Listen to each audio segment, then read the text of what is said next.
नमस्कार दोस्तों, मैं कुंदन कुमार आपका स्वागत करता हूं आपके अपने चैनल SSCD पर। कैसे हैं आप लोग? आशा करते हैं अच्छे होंगे, स्वस्थ होंगे और अपने एग्ज़ाम में लगे हुए होंगे। आपके एग्ज़ाम से संदर्भित रीजनिंग में वेन डायग्राम के टॉप 5 क्वेश्चंस जो सभी परीक्षाओं में पूछे जाते हैं आसान ट्रिक के द्वारा आज करने वाले हैं। इसे आप ज़रूर अधिक से अधिक प्रैक्टिस करते रहें। वीडियो शुरू से अंत तक ज़रूर देखिएगा। वीडियो अच्छा लगे तो लाइक कर दीजिएगा। चैनल पे नए आए हैं तो सब्सक्राइब कर लीजिए। साथ में दोस्तों को अधिक से अधिक शेयर कर दीजिए। बेल आइकन को ऑल सेट पे डालना मत भूलिएगा। आपका सब्सक्राइब आपका प्यार के रूप में हमें मनोबल मेरा बढ़ाता है और मेरा मनोबल और हमारे टीम के मनोबल से बढ़ने से हम आप प्रोत्साहित रहते हैं कि इस प्रकार के कंटेंट और अधिक से अधिक हम रीजनिंग में मेहनत करके उपलब्ध करवाएं आपके लिए और आपके एग्ज़ाम में ये काफ़ी सहायता प्रदान करें आप अपने एग्ज़ाम में सफलता प्राप्त करें। अब आते हैं प्रश्न पे। क्वेश्चन नंबर 1 है आपके सामने में। इसका भी वेन डायग्राम हमें बनाना है और वेन डायग्राम बनाते समय हमें ध्यान रखना है, वेन डायग्राम जब भी आप बनाएं तो आपको ये ध्यान रखना है वेन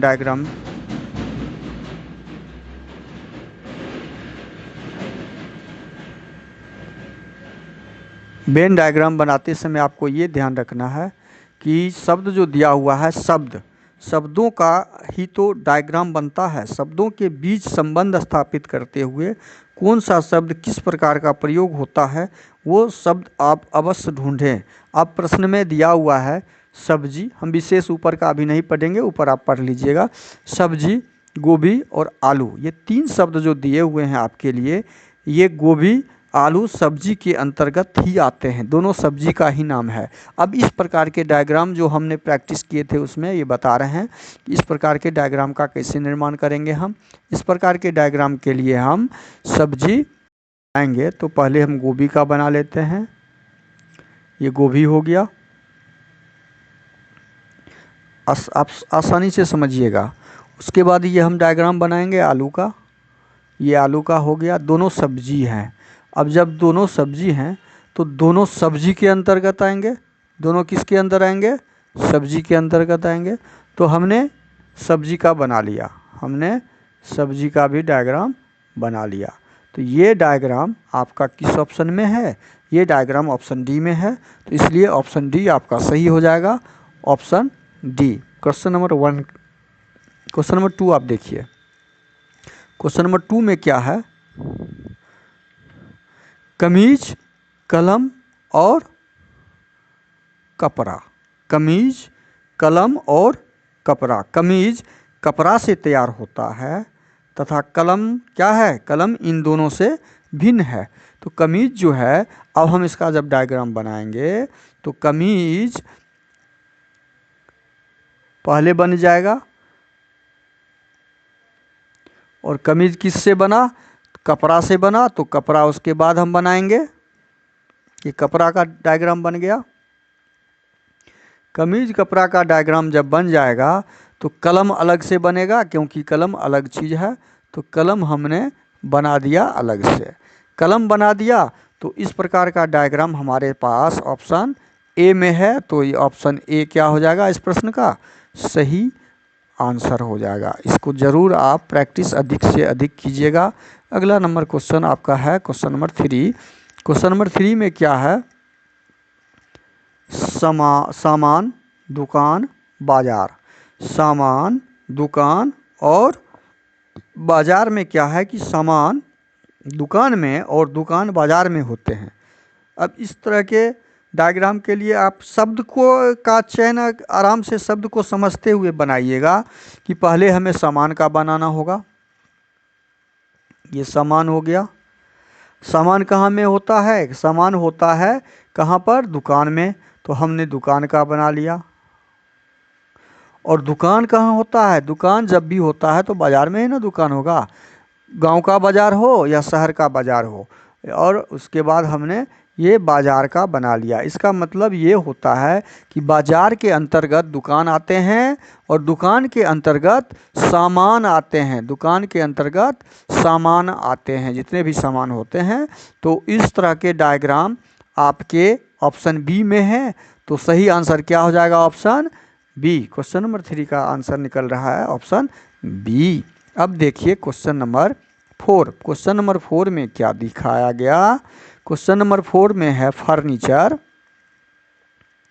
कुर्सियाँ, टेबुल। फर्नीचर, कुर्सियाँ और टेबुल में क्या है कि कुर्सी और टेबुल दोनों किसके अंतर्गत आएंगे? कुर्सी और टेबुल दोनों फर्नीचर के अंतर्गत आएंगे। तो पहले हम डायग्राम जब भी बनाएंगे तो कुर्सी का हम बनाते हैं, कुर्सी का बना लिए। उसके बाद डायग्राम किसका बनाएंगे? टेबल का बनाएंगे, टेबल का बना लिए। और तब ये दोनों किसका डायग्राम बन जाएगा? किसके अंतर्गत? फर्नीचर के अंतर्गत।